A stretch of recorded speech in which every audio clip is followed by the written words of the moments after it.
அடுத்த கதைகள் உங்கள் மனதை அமைதிப்படுத்த பல நூற்றாண்டுகளாக புத்தரின் போதனைகளும் ஜென் குருமார்களின் ஞானமும் இந்த உள் அமைதியை நோக்கி நமக்கு வழிகாட்டியுள்ளன.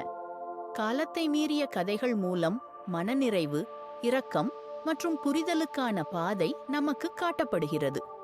இவை மனதை அமைதிப்படுத்தவும் ஆன்மாவிற்கு தெளிவை கொண்டு வரவும் உதவும் கருவிகள். ஆகவே ஆழமாக மூச்சு விடுங்கள், உங்கள் எண்ணங்களை அமைதிப்படுத்துங்கள், மேலும் காலங்காலமான ஞானத்தின் வழியாக பயணிக்க தயாராகுங்கள். அமைதி மற்றும் ஞானம் நிறைந்த இந்த கதைகள் உங்கள் மீது பொழியட்டும், வாழ்க்கையின் குழப்பங்களுக்கு மத்தியில் நீங்கள் அமைதியை கண்டறிய உதவட்டும். ஒரு காலிப்படகின் கதை. ஒரு காலத்தில் அமைதியான ஆற்றில் படகு செலுத்த விரும்பிய ஒரு மனிதன் இருந்தான்.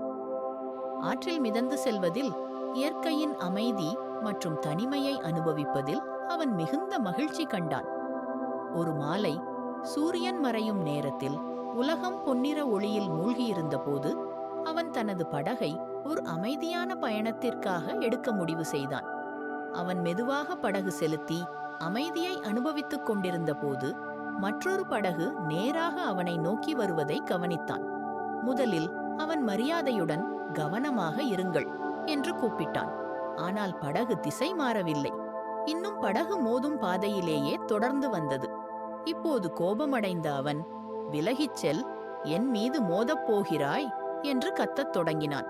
கடைசியில் 2 படகுகளும் மோதிய போது அவன் தனது விரக்தியை வெளிப்படுத்த தயாராக இருந்தான்.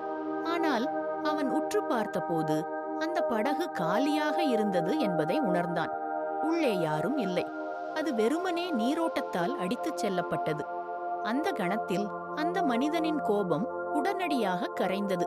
ஒரு காலி படகின் மீது கத்தியதற்காக அவன் முட்டாள்தனமாக உணர்ந்து அங்கே உட்கார்ந்திருந்தான்.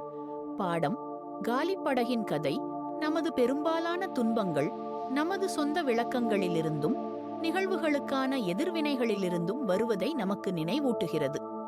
வாழ்க்கையில் உள்ள காலி படகுகளை அவை உண்மையில் என்னவென்று நம்மால் பார்க்க முடிந்தால், தேவையற்ற உணர்ச்சிகளை விட்டுவிட்டு நமது இதயங்களில் அமைதியை கண்டறியலாம். இந்த கதை அகங்காரத்தை விடுவிப்பதன் சக்தியையும் விஷயங்களை தனிப்பட்ட முறையில் எடுத்துக்கொள்ளாமல் இருப்பதையும் கற்பிக்கிறது. இது வாழ்க்கை பயணத்தில் அதிக அமைதியையும் தெளிவையும் கொண்டு செல்ல அனுமதிக்கிறது. இந்த கதை நமது அகங்காரங்கள் எவ்வாறு நோக்கமற்ற சூழ்நிலைகளுக்கு எதிர்மறையாக எதிர்வினையாற்ற வைக்கின்றன என்பதற்கு ஒரு உருவகம். இது உள் அமைதி மற்றும் பற்றின்மையின் முக்கியத்துவத்தை காட்டுகிறது.